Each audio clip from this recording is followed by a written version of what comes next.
नमस्कार, आप सबका स्वागत है एक्ट नाउ के पॉडकास्ट में। मैं हूं आपका होस्ट रुपिंदर सिंह और आज हमारे साथ हैं माननीय ज्ञानचंद गुप्ता जी, जो कि फॉर्मर स्पीकर हैं विधानसभा के हरियाणा के और फॉर्मर मेयर चंडीगढ़ के। ज्ञानचंद गुप्ता जी, आपका बहुत-बहुत स्वागत, आपका बहुत-बहुत शुक्रिया थैंक एक्ट यू। नाउ के साथ जुड़ने के लिए। आपका भी बहुत बहुत आभार, बहुत बहुत धन्यवाद कि आपने मुझे ये मौका दिया। आपके साथ ये जो एक्ट नाउ की टीम है, मैं इनका भी बहुत बहुत धन्यवाद करता हूँ कि एक बहुत अहम मुद्दे के ऊपर जो आपने सब्जेक्ट बताया है, मैं समझता हूँ कि बहुत अहम है। आज की इस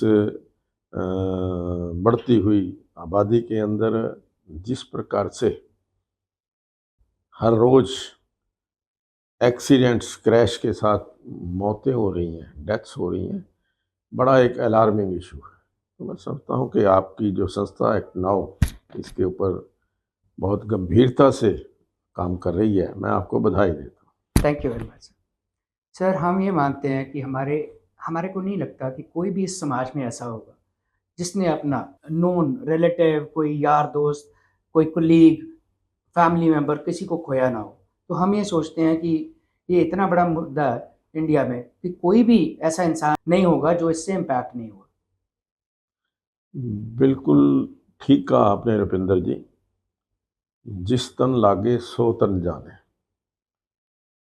जब किसी परिवार के अंदर कोई ऐसा हादसा होता है, कोई एक्सीडेंट होता है, क्रैश होता है और उसमें उसका नियर और डियर, चाहे वो उसका बेटा है, चाहे वो उसका फादर है, चाहे उसकी मदर है, बहन है, भाई है, कोई दामाद है, कोई उसका, उनके जब नियर लोगों की मृत्यु हो जाती है एक्सीडेंट के अंदर, तो मैं समझता हूँ कि एक पूरा परिवार जो है वो शटर हो जाता है। एक बार उस परिवार के ऊपर जो बहुत बड़ा एक गंभीर जो समय आ जाता है कि अब क्या करें।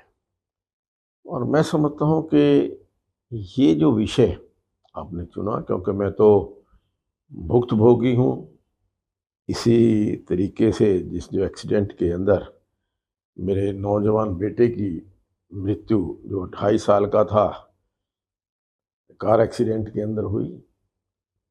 और मैं समझता हूँ कि अगर शायद भगवान, वैसे तो भगवान की जो इच्छा होती है वही होता है, लेकिन अगर उसको समय पर कोई सहायता मिल जाती, कोई एड मिल जाती, शायद वो आज हमारे बीच में होता।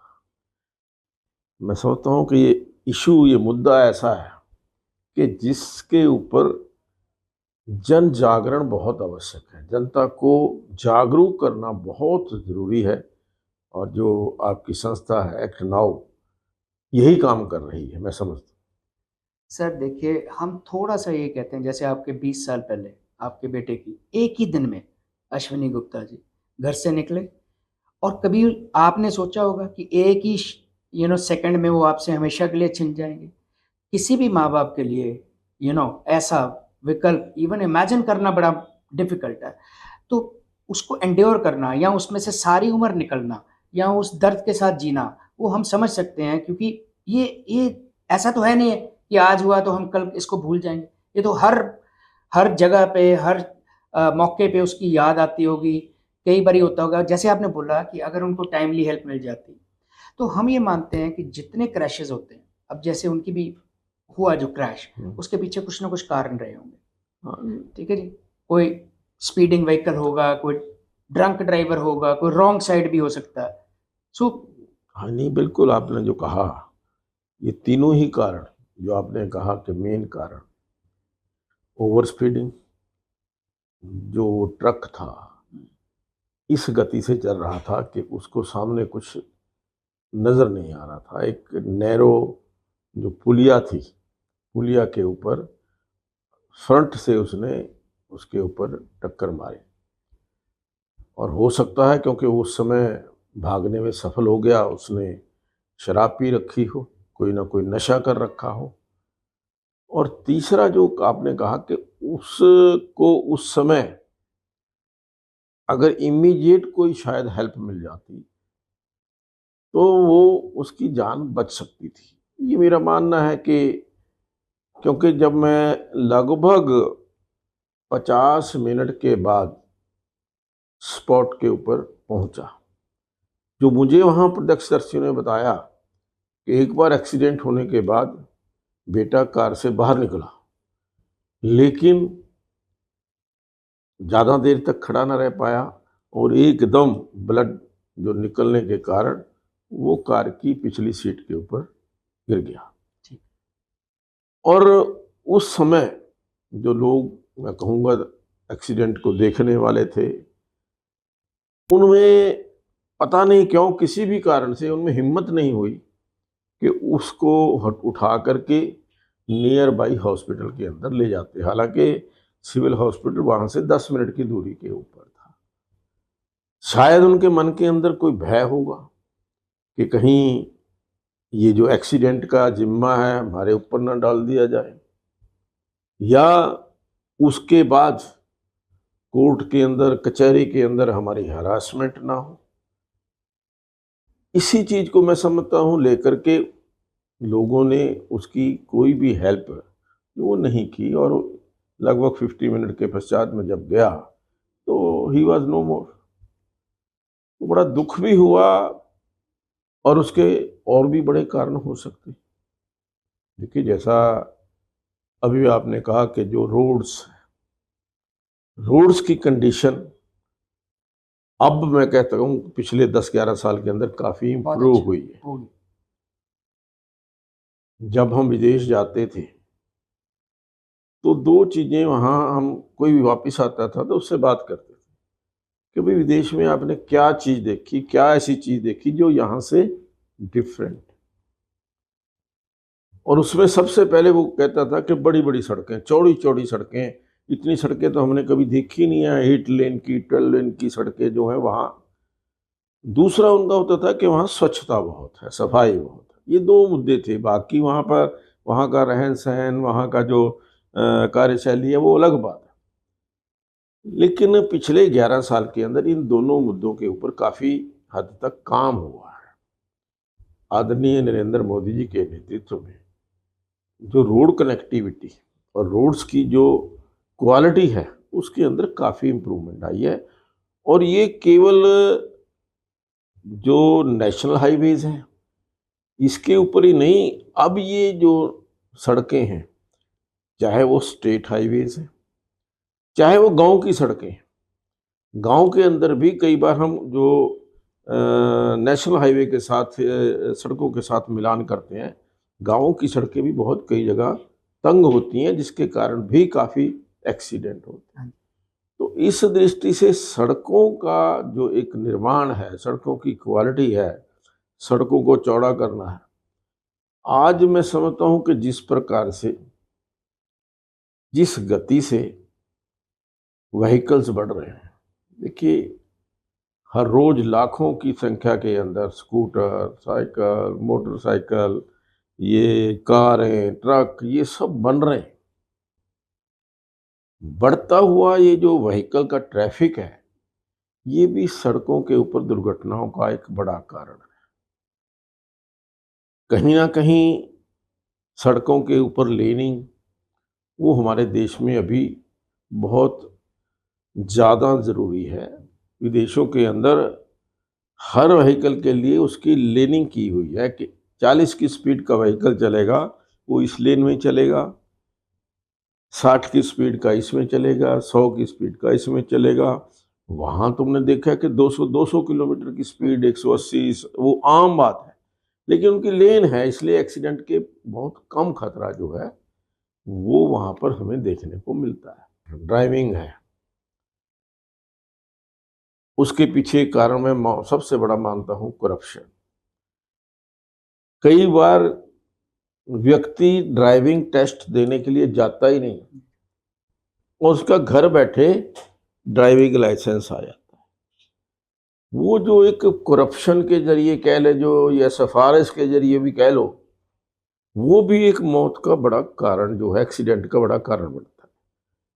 क्योंकि जब तक किसी भी ड्राइवर को प्रॉपर ट्रेनिंग नहीं होगी, प्रॉपर जो ट्रैफिक साइंस हैं उनकी जानकारी नहीं होगी, तो ट्रैफिक एक्सीडेंट जो है होने का खतरा और बढ़ जाता है। आप जो कह रहे हैं बिल्कुल ठीक कह रहे हैं। हमारे यहाँ पे मल्टीपल इश्यूज हैं। जैसे आपने बाहर की बात करी, वहाँ पे लेन्स है। हमारे यहाँ मिक्स ट्रैफिक है। यहाँ पे साइकिलिस्ट भी है, ऑटो रिक्शा भी है, स्कूटर वाला भी है, कार वाला भी। एक ही रोड के ऊपर मल्टीपल व्हीकल्स है। और हमारी पॉपुलेशन इतना साइज है, हमारा व्हीकल ट्रैफिक का इतना साइज है, हर जगह पे आपको मतलब साइकिल ट्रैक्स देना और पेडेस्ट्रियन पास देना वो थोड़ा सा मुश्किल होता है, क्योंकि हमारी जो सभ्यता है वो पुरानी है। जैसे पुराने शहर है, कोई अमृतसर ले लें, जलंधर ले लें, इनमें अब साइकिल ट्रैक्स कहाँ से बनेंगे? इनमें तो रोड ही बननी है, मल्टीपल लेन्स नहीं बन सकती। तो लेकिन हमारे इस समाज में जागरूकता होनी चाहिए कि पहली बात तो जैसे आपने बोला लाइसेंस, दूसरी बात हमें एक थोड़ा सा ये मेरे को लगता है कि हमारे यहाँ पे disregard for fellow road users है। दूसरे की हम चिंता नहीं करते रोड के ऊपर। जैसे आपने अपने बेटे के बारे में बताया कि ट्रक वाला आया, उसने पुलिया तंग थी, उसने देखा ही नहीं इसका क्या कॉन्सिक्वेंस हो सकता है ना। सो एक हमारे यहाँ पे अब जैसे आप कह रहे हैं करप्शन है, अगर करप्शन में कोई बंदा लेट्स से लाइसेंस ले रहा है, उसको ये तो ध्यान होना चाहिए पहले तो, सबसे पहले वो अपनी जिंदगी खुद की खतरे में डाल रहा है, फिर अपने परिवार की डाल रहा है, फिर समाज की डाल रहा है।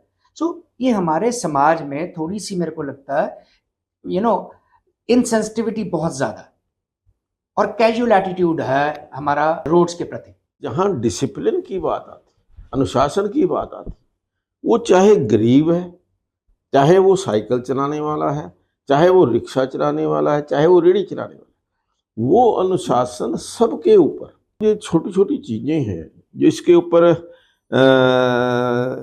जो इनके ऊपर जब ध्यान देंगे तो निश्चित तौर पर जो ये ट्रैफिक वायलेटर्स भी हैं उनके ऊपर भी रोक लगाम लगेगी और जो एक्सीडेंट्स हैं उनके अंदर कमी आएगी, मेरा ये मानना है। सर जैसे कि आपने अभी नरेट करा कि अश्विनी जी वहाँ पर पड़े थे, आप 50 मिनट बाद पहुँचे, तो तब तक वो पूरे हो चुके थे। सर इसको हम बोलते हैं गोल्डन आवर। 1 घंटे के बीच बीच में अगर किसी क्रैश विक्टिम को मदद मिलती है तो उसकी लाइफ में मतलब जिंदा रहने के उसके चांसेस बहुत बढ़ जाते हैं। सर जैसे आपने बताया कि किसी ने मदद नहीं करी, सर अब तो सरकार ने स्मैरिटन लॉ बना दिया है, जिससे अगर कोई किसी को अस्पताल टाइमली लेके जाता है तो उनको इवन कैश अवार्ड भी है, राइट। दूसरी तरफ सर मैं आपका एक थोड़ा सा ध्यान दिलाना चाहूँगा, पंजाब ने एक पहल की, उसको बोलते हैं सड़क सुरक्षा फोर्स। उसका परिणाम ये हुआ कि इन्होंने हाईवे के ऊपर डिप्लॉय कर दिए व्हीकल्स। जब कोई क्रैश होता, इन सड़क सुरक्षा फोर्स के कर्मियों ने कितने लोगों को हॉस्पिटल्स पहुंचाया। उसका रिजल्ट ये है कि हाईवेज के ऊपर 45% फैटेलिटीज कम हुई हैं पंजाब में, जो कि एक बहुत बड़ा नंबर है। सर आप एक पोजीशन में है, आपने पीड़ा सही भी हुई है, आप क्या कदम उठाएंगे कि ऐसी फोर्स हरियाणा में भी आए और हिंदुस्तान में आए? देखिए, आई अप्रिशिएट कि पंजाब ने एक ऐसी फोर्स का गठन किया है जो तुरंत जो है वो विक्टिम के पास, जो इंजर्ड है उसके पास वहाँ पहुँचती है। हरियाणा प्रदेश के अंदर हमारे जो स्टेट के अंदर ट्रॉमा सेंटर्स जो हैं, लगभग 30-40 किलोमीटर के पश्चात ट्रॉमा सेंटर्स बने हुए हैं। ट्रॉमा सेंटर्स के अंदर जो छोटा इलाज है, छोटा मोटा इलाज है, छोटा एक्सीडेंट हुआ है या कोई उसकी पट्टी करनी है, ये उसके लिए ट्रॉमा सेंटर्स हैं। वहाँ पर व्हीकल का भी इंतजाम रहता है। वो ट्रॉमा सेंटर्स के अंदर अगर सही समय पर इन्फॉर्मेशन हो जाए तो वो जो ये सड़क के ऊपर जो कोई भी इंजर्ड है उसको उठा लेते हैं।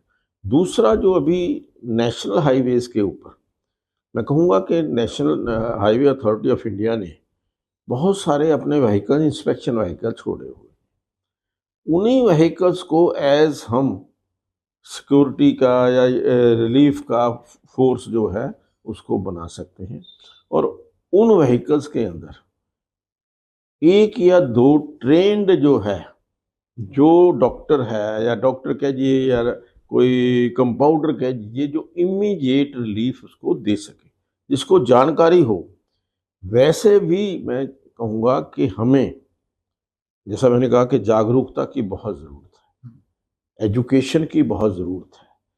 हमें अपने जो स्कूल्स हैं, कॉलेजेस हैं, इंस्टीट्यूशंस हैं, वहाँ पर इस प्रकार की ट्रेनिंग का इंतज़ाम, जैसे सीपीआर से उसका इलाज बचाने की कोशिश करते हैं, उसकी ट्रेनिंग जो है स्थान स्थान पर दी जाती है। इसी प्रकार से जैसे एक फर्स्ट एड की ट्रेनिंग, और मैं तो ये कहूँगा कि फर्स्ट एड बॉक्स केवल जो टैक्सी या जो दूसरी बड़ी गाड़ियां हैं, स्कूल वाली गाड़ियां, उसमें नहीं, हर व्हीकल के अंदर, चाहे वो स्कूटर है, चाहे मोटरसाइकिल है, चाहे वो कार है, सेफ्टी के लिए हमारा फर्स्ट एड बॉक्स हर गाड़ी के अंदर अगर कंपलसरी हो, बाकी बहुत सारी चीजें हम कंपलसरी करते हैं, चेक करते हैं, पुलिस चेक करती है, जब वो व्हीकल का चालान करती है, सीट बेल्ट का चालान करती है, हेलमेट का चालान करती है, उसके साथ साथ वो फर्स्ट एड बॉक्स भी उसके पास है कि नहीं है, इस बात का भी अगर सरकार की तरफ से ऐसा कोई नियम आए कि भी छोटा फर्स्ट एड बॉक्स हो, जिसके पास पट्टी हो, थोड़ा सा टिंचराइडिन हो, या जो भी उसके लिए लगती हैं। और दूसरा, जैसे मैंने कहा कि ट्रेनिंग स्कूलों के अंदर, कि अगर मेरे चोट लगी है, अगर हम ब्लड को यहाँ से बांध देते हैं, उसकी सर्कुलेशन कैसे रोकनी है, यहाँ से क्या करते हैं कि उसको रोक दिया, नाक में से अगर खून जा रहा है उसको कैसे रोकना है, ब्लड यहाँ से आ रहा है, तो उसके लिए छोटी छोटी ट्रेनिंग जो है वो अगर हम अपने बच्चों को शुरू में दे दें। अब देखिए, ट्रेनिंग इजराइल के अंदर देखिए, 8 साल का बच्चा भी, उसको फायर आर्म की ट्रेनिंग है, उसके पास गन अपने साथ रख करके खाना खाता है। तो इस प्रकार के, क्योंकि ये एक इशू बहुत अलार्मिंग इशू है, और इसको बच्चे जो हैं वो सबसे बड़े मैसेंजर हैं। कोई भी आपने अच्छा मैसेज घर तक पहुंचाना है, आप बच्चों को बता दीजिए, बच्चे जाके अपने पेरेंट्स को भी, अपने अड़ोस पड़ोस में भी वो उनको गाइड करते हैं, उनको मतलब एक बातों बातों के अंदर ही उनको समझा देते हैं। तो मैं समझता हूँ कि आज ये जो स्वच्छता अभियान इतने बड़े स्तर के ऊपर चल रहा है, तो ये जो हमारे बच्चे हैं, चाहे वो 5वीं क्लास से लेकर के 10वीं तक, 12वीं तक है, उनको स्कूलों के अंदर ये अपना स्कूल साफ रखना है, तो स्कूल, और इसको लेकर के एजुकेशन जो है, मेडिकल एजुकेशन, वो भी अगर थोड़ी थोड़ी स्कूलों के अंदर दी जाए तो उससे काफ़ी बड़ा बचाव हो सकता है। आज ज्ञानचंद जी ने अपने बेटे को सड़क पर खोने का दर्द हम सबके साथ बांटा और साझा की मुद्दे की गंभीरता और भावनाओं की कहानी। अगले हफ्ते पार्ट 2 में बात होगी सॉल्यूशंस, एग्जीक्यूशन और उन कदमों की जो असल बदलाव ला सकते हैं। Stay connected with act now.